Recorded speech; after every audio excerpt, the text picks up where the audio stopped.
Thank you very much for staying with us. It's time now to take a look at stories making headlines on Nigerian newspapers. And the first with us is The Nation.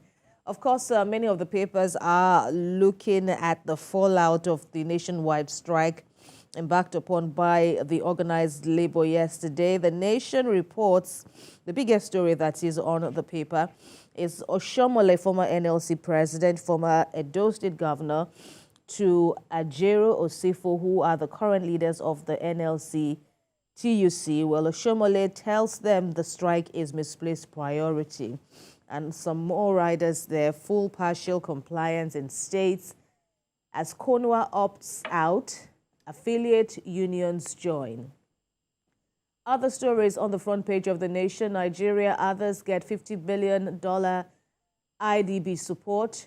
A minister of the blue economy is saying that this new sector is going to net $20 billion yearly. That's according to former Governor Oyetola, who is the current minister, and goes on to add that 2 million jobs will be created from the blue economy subsector. Stock market risks 224.2 billion naira loss to Union Bank's delisting. And a concerning one, a plane overshoots runway at Port Harcourt Airport. On the front page of the Nigerian Tribune, labor strike kicks off. Ports, schools, banks, NAS complex, others suffer. Trade operations also affected. There's serious compliance, Tribune says, in Edo, Bauchi, Osun, Kogi, Imo, and other states, while partial strike in Oyo, Ondo, Kaduna, Benue, Ogun states. National grid intact. That's amidst the rumors yesterday that the national grid was affected, but there was a quick rejoinder that the grid was intact, supplying bulk electricity to discos, according to the Transmission Company of Nigeria. In the meantime, federal government tells workers to reconsider their action. Other stories there on the front page of the Nigerian Tribune. Atiku calls for opposition merger to dislodge APC, once again slide to one-party dictatorship. OIC selects Nigeria as special delegate to halt Gaza conflict. On the alleged 109 billion naira fraud, court revokes ex-AGP Idris co-defendant's bail. Now, regarding Monday's sad occurrence in Lagos regarding the killing of Lagos of Loma sweepers, well, the police investigation so far reveals that the suspected killer is a mechanic. That's according to the police. Now, Tinubu, the president, Tinubu, that is quoted as saying we inherited serious liabilities and assets, negotiates multi-billion infrastructure funding with Islamic Bank. Nigerian woman, and another story there, sets world record for longest wig making. The Punch now. Ajaero's alleged assault is still trending as we see so far.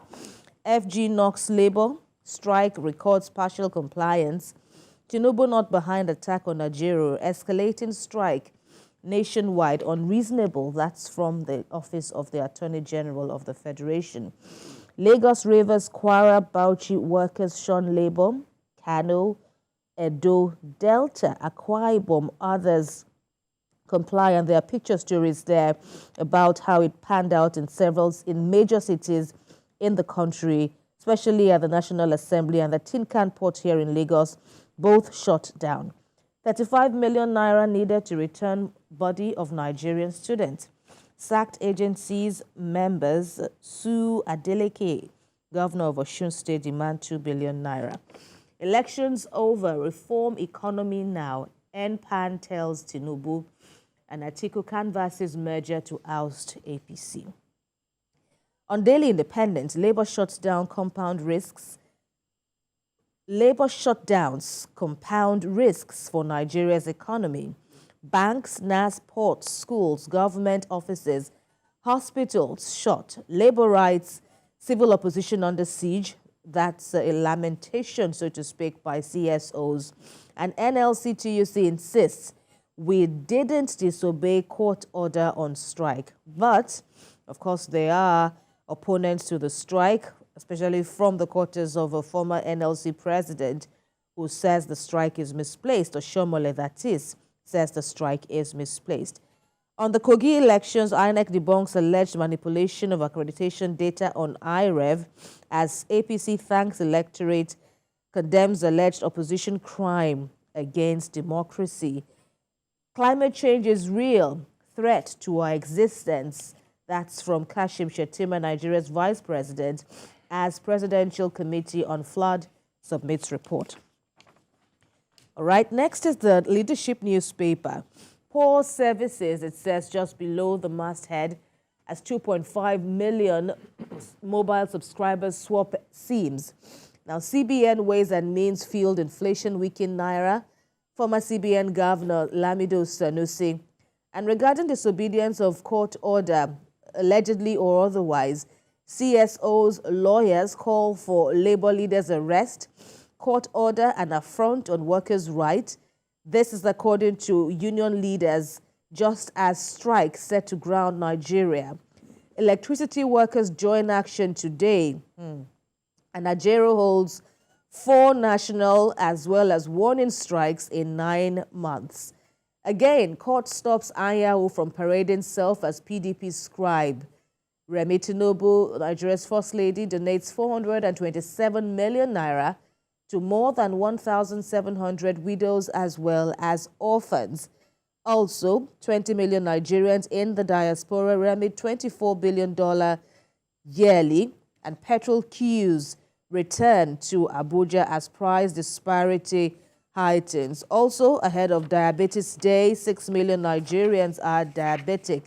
That's according to experts. Finally, is this Nigeria? We inherited serious liabilities, says Tinubu, as he negotiates multi-million-dollar funding package infrastructure with the Islamic Bank.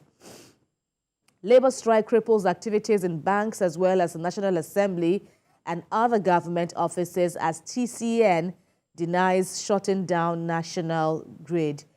Regarding the alleged 109 billion naira fraud, court revokes bail of ex-accountant general of the Federation, Idris, well, not him, but his co-defendant, and produce business model or risk privatization as Senate threatens NIPOS. Finally, on this, Nigeria is FCTA sets up task force on mass housing, certificate of occupancy, land use contravention. Get all the details from this paper, but there is more with Ibrahim. All right, Daily Trust is the first with me with a criminal headline. I inherited serious liabilities from my predecessors. I inherited serious liabilities from my predecessors. Tinubu, no magic wand for economic crisis. CBN governor. Federal government has run out of ideas. Economists, hoarders, speculators responsible for forex crisis. And then below the nameplate, anxiety in Kano, Plateau ahead, appeal court judgment. Article 6, merger of opposition parties to checkmate APC. Passengers evacuated as Port Harcourt-bound aircraft overshoots runway. Now, Navy combs Lagos waters, intercept boat carrying 90 drums of PMS. Will tap into 2 trillion naira Islamic finance market. That's federal government. Now, labor strike cripples activities in Abuja states. Union leaders chase out non-compliant workers. BUK suspends exams, hospitals, banks, courts shut. Partial compliance in Lagos, Rivers, Oyo, and NOA calls for strike suspension. First News is next. I inherited serious liabilities from my predecessors. Tinubu laments Nigeria's huge deficits in ports, power infrastructure, agro-allied facilities. And on the air of the newspaper, Bayelsa Global Poll, free, fair, says Diri, as ex-president Jonathan congratulates Bayelsa governor on re-election. Unlawful arrest, court fines IGP, 5 others to 100 million naira. Now, CBN extends old naira notes validity indefinitely. Strike not in Nigerians' interest. Oshiomhole lambasts labor. And the challenge APC's excesses.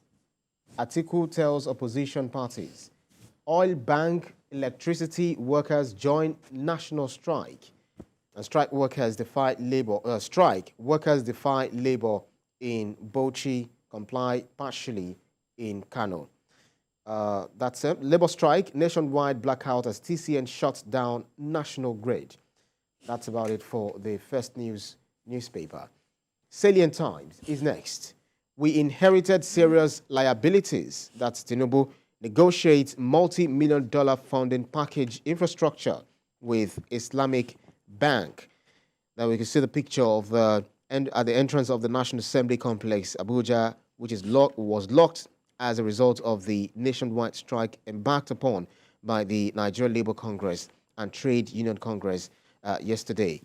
Apostle, accused of targeting 12 single mothers, admits having an affair with 3. Now, 62 passengers escaped death as aircraft skids off runway in Rivers. Atiku calls for merger of opposition parties to challenge the APC. The Nigerian Army reacts to officers' alleged suicide in Akwa Ibom State.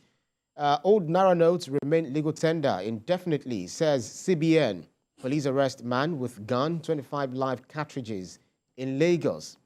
R. Kelly, above the masthead, R. Kelly sues prison officials for leaking his information. And bride sets husband's house ablaze over his refusal to divorce her. Interesting. Now, the Nature newspaper, federal government to impose penalties on owners of unoccupied buildings in Abuja. Federal government to impose penalties on owners of unoccupied buildings in Abuja. And Hyperdeck addresses climate change impact with housing units in Niger State. Strike. Maritime workers disrupt operations at Lagos port. You see that on page 5. Nigeria is Africa's largest producer of crude in October. That's according to OPEC. Next is the global negotiations aim to combat plastic pollution in third UN round. Federal government announces cost ranges of for petrol vehicle conversion to CNG. And then federal government announces cost of ranges for petrol vehicle conversion to CNG. Well, that's kind of a repetition there. Now, climate change, Denmark partners Nigerian government on green energy transition. That's about it for the Nature News newspaper. Next is News Direct. Federal government commercialization of moribund corporate assets to boost domestic revenue. Federal government targets commercialization of moribund corporate assets to boost domestic revenue. Laments non-payment of dividends, urges Nigerians in diaspora to make domestic investments to boost FX liquidity. As Tinubu moves to secure multi-billion-dollar infrastructure finance facility from Islamic Development Bank. Now, federal government partners with UNDP to provide paid internships for 3,000 Nigerians. Above the masthead, we have NCDMB, SLB unveils software solutions for petroleum industry. You can read that up on page 15.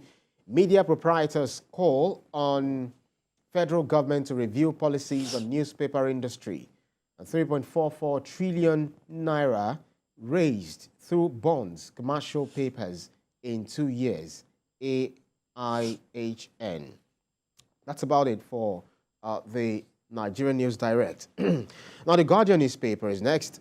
Amcon Bank's bailout 1 year after takeover of Disco's. Darkness, liquidity crisis persist. Again, SEC moves to reduce 190 billion naira unclaimed dividends. You can read that up on business page 15. Zelensky accuses Russia of benefiting from Israel-Hamas war. Zelensky accuses Russia of benefiting from Israel-Hamas war. Compliance defiance as NLC, TUC indefinite strike kicks off. Article 6 coalition of opposition parties cautions against slide to one-party dictatorship. fortifying custodial centers to keep inmates safe. The terror would be attackers. You can read that up on page 4 of the Guardian newspaper. Last but not least is the Business Day newspaper. Lagos to London airfares seen crashing on local carriers' entry. Lagos to London airfares seen crashing on local carriers' entry. Non-oil income outpaces petrol dollars by 1.5 trillion naira in 1 year. Non-oil income outpaces petrol dollars by 1.5 trillion naira in 1 year. New diabetes treatment shows promise of halting disease. You can read that up on page 12. And then I think that's all. That's all we have for the Business Day newspaper. And of course, all the papers we have for review this morning. So as we see, Ibrahim, today is, well, expected to be the day 2 of the nationwide strike. We've not heard anything to the contrary as to that regard. But, you know, from what the papers are saying and, you know, from what we also have observed, especially in the day 1 on Tuesday, That's right. there indeed appeared to be some form of mixed reaction in terms of compliance to the order by the National Executive Committee of the NLC and the TUC for the nationwide strike. In some states, there was total compliance. In some other states, there was partial compliance. Right. And in some other states, there was little or no level of compliance. Yes, some feel that the strike was not in their own interest, while others believe that it is not right that their leader, the labor union leader, would be assaulted the way he was assaulted. So we don't exactly know what they're fighting for, whether it is for personal reasons or is it because of the majority of Nigerians who are already reeling from the impact of misgovernance, you know, over the years, and they are looking for reprieve, you know, towards the incumbent policies and how that is going to help them. So if you're forcing them to stay back home, they're going to work, they're not enjoying what they're getting. But then if you now force them to go back, to stay back home, it's left to them to decide whether it's for their own interest or for personal gains. All right, we'll see how it goes today, and we'll also have some more time to discuss this issue of strikes, especially this latest spate as embarked upon by organized labor.